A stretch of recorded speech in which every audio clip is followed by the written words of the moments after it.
De retour sur le plateau de Thiel, toujours en direct sur TV Tour Val-de-Loire. On est toujours avec notre Sophie, notre organisatrice professionnelle, qui nous invite à lâcher du lest, si j'ai bien compris aujourd'hui.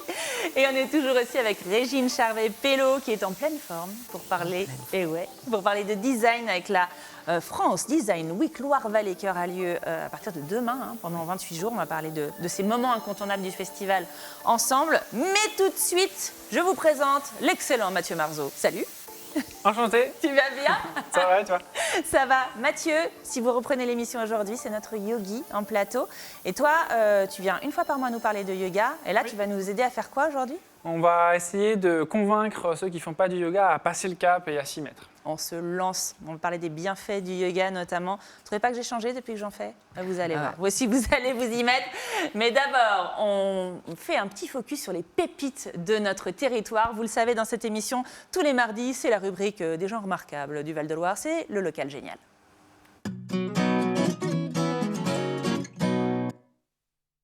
Et le local génial du jour n'est autre que vous, cher Sébastien Duboc. Ça fait plaisir, non?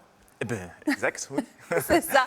Sauchèvre, c'est votre bébé, une entreprise locale à Parcé-sur-Vienne, pas très loin du château de Rivaux dont on parlait Pas tout à très l'heure. loin, non, à quelques kilomètres. Oui, exactement. On est en Sud-Touraine. Et qui met en avant un vrai savoir-faire local et qui le modernise surtout. On connaît tous le chèvre, la bûche de chèvre, oui. Oui, on connaît tous. Oui, on connaît tous. Mais vous, votre dada, enfin, votre chèvre, c'est de le sortir du plateau de fromage, justement, et de nous inviter à le déguster de toutes les manières possibles.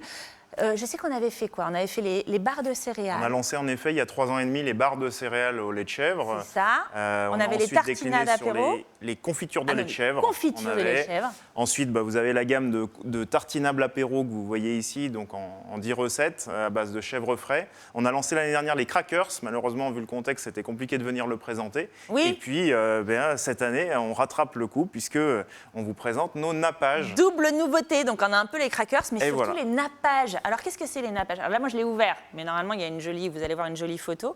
Nappage chèvrement onctueux. Alors, celui-ci, il est au champignon. Expliquez-nous un petit peu quelle est cette nouveauté. Alors, en fait, on a voulu, vous voyez, après avoir pendant plusieurs années orienté notre gamme sur le sucré, le goûter, le petit déjeuner, ensuite l'apéro. Ce qui était un peu à Paris, quand même, d'orienter sur le sucré quand on travaille le chèvre. Un peu. Mais bon, on a commencé à trouver notre marché petit à petit. Et puis, du coup, on s'est développé aussi sur le salé. Et cette année, au lieu de toucher l'apéro ou le goûter, le petit déjeuner, on va toucher le repas. Le plat principal. C'est pour ça qu'on a lancé ce 1er septembre 5 nouvelles recettes de nappage qui sont en fait des sauces d'accompagnement. Donc des sauces d'accompagnement de légumes, féculents, viande, poisson. Voilà. Ou dans les pâtes. Dans les pâtes, tout à fait. Il y a un chef champignon. Moi, je goûte. Alors, je sais, vous m'avez dit, normalement, ça se réchauffe et tout, mais c'est quand même... Moi, j'avais envie de goûter. Ouais, le champignon, il est extra. Vous voulez goûter? Extra. Oui. On a ouvert la tomate. Moi, je le vois bien avec des pâtes, celui-ci. Donc, 5 recettes. Fricassé de poulet, machin, avec des petits trucs, légumes d'automne, de la citrouille, comme on disait avec Patricia. Oui, alors? Pourquoi pas? Qu'est-ce qu'on en dit, Régine? Il y a toute la saveur de la Méditerranée aussi, avec la tomate, en plus du chèvre.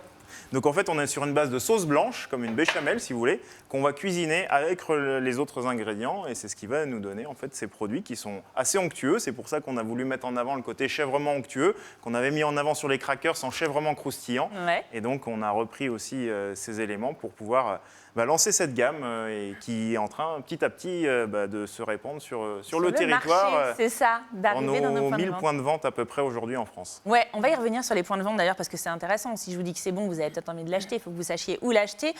J'aimerais d'abord qu'on parle un petit peu de la composition parce qu'on sait qu'aujourd'hui, on est quand même un petit peu plus attentif au contenu de nos assiettes et tant mieux. Et là, on sait que c'est local, donc c'est génial, ça c'est le titre de la rubrique. Mais comment vous composez vos sauces? Est-ce que vous mettez une attention particulière à ce que vous mettez dans nos assiettes? Alors bien sûr, de toute façon, depuis le début, la démarche d'Amaltop, c'est d'être sur la valorisation d'excédents saisonniers de la filière de chèvre bio. Et donc du coup, on continue dans la même démarche avec ces nappages. On n'est que sur des ingrédients simples, bio, avec une dominante de lait de chèvre, puisque le fait qu'on utilise une béchamel, on a entre 60 et 75% de lait de chèvre, mélangé avec un peu de farine de blé. Alors on n'a pas d'ingrédients vache, on a choisi de rester que sur le chèvre. Et donc on le cuisine avec les autres ingrédients du coup et l'assaisonnement. Mais que c'est malin, Mathieu, je t'ai vu faire cool. Ça a l'air bien bon, ouais. Ouais, bien bon, puis la démarche est bien. Moi, j'ai noté votre slogan, c'est le goût du bon sens. C'est un peu tout ça, là, finalement. Il y a une vraie démarche aussi derrière votre entreprise locale.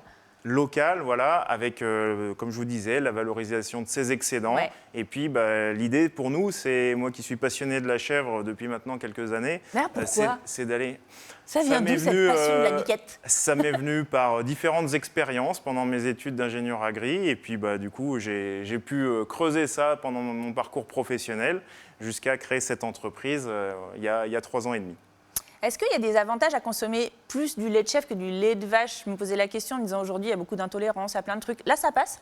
Alors, Plus facilement avec le lait de chèvre, c'est vrai que de manière générale, le lait de chèvre, des laits qu'on côtoie habituellement en France, que ce soit la vache, la brebis ou la chèvre, on est sur un lait qui est plus digeste. Ouais. C'est ce qui est clairement évoqué par l'ensemble des études. On retrouve notamment un peu moins de lactose, on a des matières grasses qui sont de plus petite taille, donc qui se digèrent mieux. Facile à digérer, bien sûr. Et des protéines un petit peu différentes, ce qui en fait un lait qui est un petit peu meilleur que les autres. Comment vous les mettez au point, vos recettes, vous, en tant qu'ingénieur agronome à la base? On n'est pas cuisinier non plus. Non, on n'est pas cuisinier, donc ça s'improvise. Je vous avoue qu'au démarrage, c'est pas forcément si simple, puisqu'il y a des échecs comme dans tout, et il y a souvent un certain nombre d'essais. On commence dans la cuisine, et puis après, il faut qu'on arrive à adapter en fait nos recettes sur des outils de production plus importantes. On les voit en plus à l'écran, donc comme, des outils de comme les production un peu outils, industriels. qui sont artisanaux. Ça reste vraiment de l'artisanal, mais on est, c'est sûr, sur des échelles un petit peu plus grandes. On sort quelques milliers de pots, on va dire, par jour sur l'atelier de production. Et donc, ça implique en fait de transférer une recette qui était à l'origine au niveau de la cuisine dans un outil qui est de beaucoup plus grosse échelle. Donc, les résultats ne sont pas tout à fait pareils. Donc, les tests sont importants. Il nous reste 30 secondes et on va les utiliser pour sortir un peu de la pure promo. Mathieu, tu voulais demander quelque chose? J'ai une petite question. Vous parlez de la revalorisation des excédents. Qu'est-ce que c'est en fait? Et puis, qu'est-ce qu'on en fait normalement de ces excédents? Alors, en fait, il se trouve que dans la filière de chèvre bio, on a donc une saisonnalité qui est totalement respectée puisqu'il y a très peu de désaisonnement. C'est-à-dire qu'en fait, il y a un pic de production, notamment au printemps et l'été. Donc, nous, on transforme à cette période-là. On a l'avantage d'avoir des produits qui sont de l'épicerie et donc qui se conservent longtemps, puisque là on est sur des dates de 3 ans de conservation. Et donc on peut fabriquer un peu plus en masse sur cette période-là pour pouvoir commercialiser pendant la période d'automne avancé et d'hiver, puisqu'on retrouvera, nous, du lait. On arrête de fabriquer en octobre et on retrouvera du lait qu'à partir de avril environ. Eh ben, on n'a plus de temps, mais je vais quand même le dire. Ça coûte combien? Alors, on est sur l'ordre de à peu près 3,95 € le pot de nappage. Voilà. Et tout ça pour manger du local, valoriser l'excédent, vous l'aviez dit, de production. Enfin, vraiment, là, il a tout bon, notre Sébastien. 3,95 €. Il y a 1000 points de vente en France. Vous pouvez les retrouver sur amaltop.fr aussi, c'est ça, amaltop.com, voilà. Et donc, nos réseaux, ce sont les magasins bio et les épiceries fines, crèmeries, fromageries, primeurs, cave à vin. Autour de chez nous. Merci beaucoup, cher Sébastien.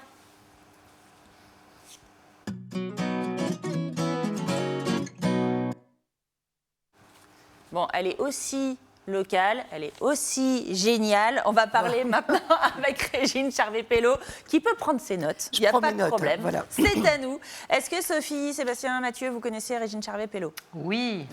Tramway de Tours. Mais exactement. Mais pas que. L'une des grandes ambassadrices du design, une ambassadrice française, j'ai envie de dire, parce que oui, vous avez fait le tram de Tours, mais aussi celui de Paris, d'Angers, d'Alger aussi, entre autres. C'est quoi le projet qui vous a rendu le plus fier, vous, Régine, jusqu'ici? Allez, ça reste...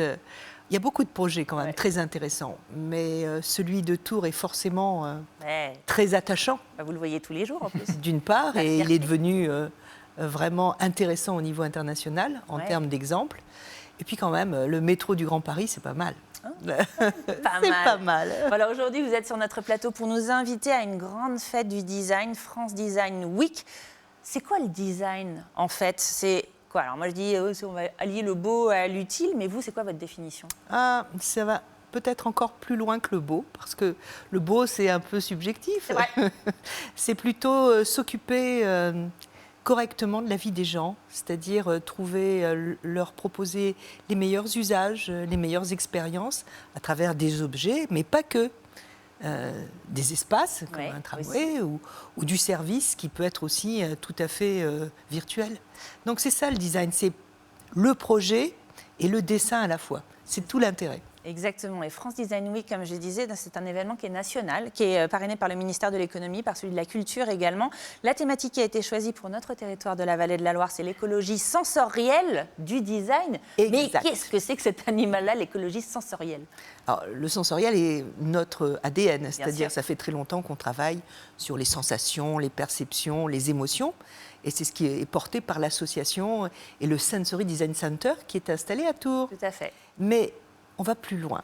On lui donne une écologie, parce qu'aujourd'hui, si on ne s'occupe pas de nos climats, justement de nos excédents, Ouais. de nos déchets, de tout ce que l'on peut jeter, eh bien, en tant que ressource, eh bien, on se trompe. Voilà. Je pense que c'est aussi très intéressant d'utiliser cette ressource merveilleuse qui est normalement délaissée ou jetée aujourd'hui. C'est vrai. Bon, alors moi, je n'ai pas réussi à compter toutes les expositions, conférences, tous les ateliers aussi proposés, parce que ça commence demain et c'est jusqu'au 28 septembre. J'ai quand même appris des choses. C'est que le design, ce n'est pas seulement créer, c'est réparer aussi les objets. C'est une première thématique qu'on peut peut-être développer ensemble, notamment avec l'exposition Region Box. Alors c'est formidable, c'est un designer local, Ouais. comme quoi C'est lequel génial, je le dis tout le temps. dans qui cette émission. réutilise un très vieux brevet enterré des années 60 de recyclage, en fin de compte, réparation de piles usagées. C'est-à-dire il redessine une boîte qui permet de recycler à l'infini les piles usagées. C'est-à-dire, vous imaginez tout ce que vous jetez comme piles et comme demain, grâce à cette vision en même temps ingénieur et designer, eh bien, on va pouvoir réutiliser quasiment 80% des piles que l'on jette. Et là, en plus, vous pouvez le rencontrer son histoire à l'hôtel consulaire. À l'hôtel consulaire, c'est ça, c'est l'ancienne bourse de Tours. Il y a aussi recycler donc la matière. Alors on est revenu un petit peu sur cette thématique, la réparation, le recyclage aussi. Il y a 3 expositions qu'on peut balayer comme ça assez rapidement, notamment l'expo concours Mon beau déchet. Qu'est-ce que c'est? Alors, c'est bien de montrer les choses, mais ce n'est pas suffisant. Il faut aussi les accompagner. Donc on a fait, Valessence a lancé un concours sur ce qui est une ressource locale, qui sont les chutes et déchets des cuirs, enfin des des peaux. industries du cuir, comme Savebac, Peau d'Action, qui nous ont donné leurs déchets de cuir, leurs chutes, pour lancer un concours national sur du design de produits avec seulement les chutes qu'ils ont produits. Donc une ressource. Et on a eu 50 projets, on les présente, dont les 18 lauréats. Et ces 18 lauréats, ensuite, on leur permettra d'avoir une étude de faisabilité de leur prototype et de créer une mini-série avec les chantiers d'insertion. Formidable, et la remise de prix sera le 23 septembre. Il y a aussi une exposition d'objets de surcyclage avec les chutes de cuir au lycée Choiseul. Également une exposition Expopo. Qu'est-ce que c'est Expopo? C'est notre bébé. C'est une expérimentation sur ce qu'est le cuir, ce qu'est la peau, quelles sont les peaux dites véganes, c'est-à-dire quels sont les moyens de remplacer les peaux. Et il y a une expérience, plusieurs expériences, pour voir quels sont les vrais, quels sont les faux. Et là, vous allez voir qu'on peut se tromper. On va se faire avoir, je le sens. Et juste pour terminer, on peut recréer aussi, on n'a plus de temps, mais je voudrais juste que vous disiez un mot sur la belle équipe de la déchetterie. Merveilleuse chose, extraordinaire. On a mis en résidence un designer et une réalisatrice vidéo de l'école du cinéma de Tours, l'ESCAT, en résidence à la déchetterie de Saint-Antoine-du-Rocher pendant 2 mois. En est sorti une collection de 15 meubles exceptionnels et un documentaire de 35 minutes que l'on peut voir aussi à l'ancienne CCI. Eh ben c'est parfait. Et là, on a balayé en quelques minutes vraiment, mais il y a tellement de choses à découvrir. N'hésitez pas à aller soutenir le design français et local avec France Design Week Loire-Vallée. Il y a le site francedesignweek.fr et puis aussi sur Facebook, là on peut retrouver pratiquement tout, évidemment. Merci beaucoup, Régine Charvet-Pello.